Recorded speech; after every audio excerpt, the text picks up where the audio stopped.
NC State, talent-wise, maybe the most overall talent, top to bottom, you guys will face this year? You know, they're certainly as good as anybody will face this year, no question. Got a couple really highly recruited, talented freshmen, and obviously with Turner and Lacey, and the kid who's sitting out from Alabama. I mean, they've got a quality backcourt, and Cat Barber was a highly recruited kid. So you look at them on paper, I mean, they're probably as talented team, or maybe the most talented team we face all year.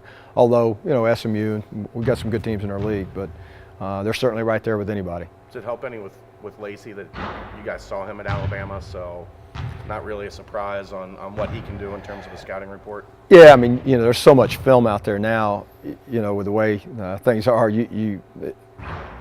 We played against him, but we see him so much on film that we got a pretty good idea what he can do. On the interior, B.J. Anya playing at a pretty high level. You mentioned freshman Abdul Malik Abu.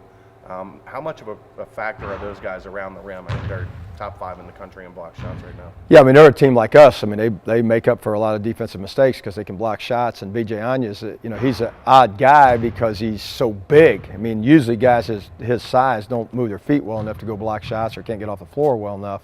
But he's a guy that even at 270, 280, whatever he really is, then he can still get up, block shots. He's got great timing, and he's long for a big, stocky guy. So he presents a problem in there. You got to take it like all shot blockers. You have to take it at their chin, and if you leave space, he's going to go get it. And then they got some other athletic guys on the front line. They get real size.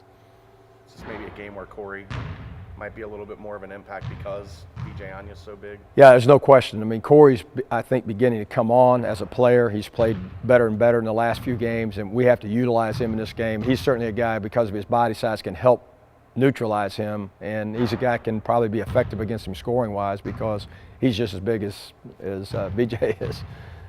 What can you do to get some things going in terms of consistency at the 2 and 3? Because it seems like the 1, the 4, and the 5, offensively at least, are fairly consistent in where they're at every night, but the 2 and the 3 is kind of up and down from game to game.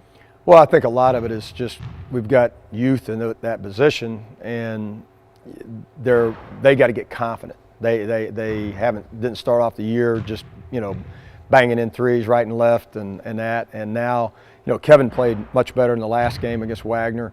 If it's just a matter of them growing up and getting some games under their belt, they don't have to go out and get 28 or 30, but if they could just get 2 or 3 games in a row where they get double digits and what you're talking about, then we become consistent and we know what we can count on, and a lot of that's confidence. And I got to put them in scoring positions. I got to run some stuff for them that gets them in position they don't have to create a shot themselves. They can get an easy shot, get them going a little bit, and then it's easier.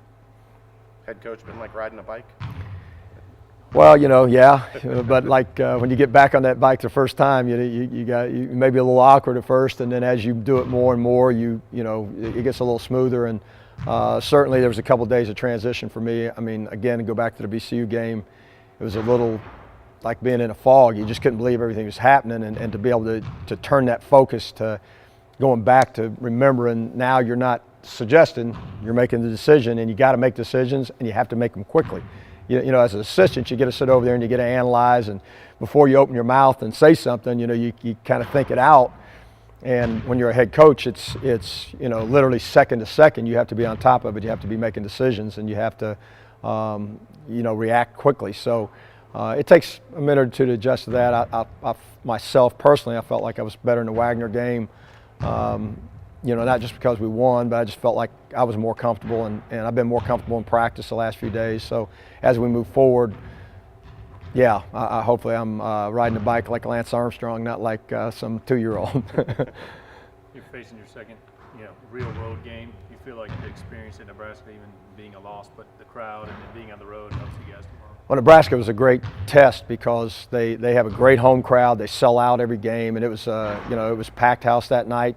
And they're great fans, they cheer for their team. And, Mick and the whole staff really felt like in that game we grew up a little bit on the road, and we hung together. Even though we didn't win the game, we had an opportunity if we make some free throws, make smarter play on 1 or 2 things. We had a real chance to win that game in a tough environment. So hopefully that experience helps us at NC State. It'll be a packed house and against a high quality opponent. So we got to be ready to go.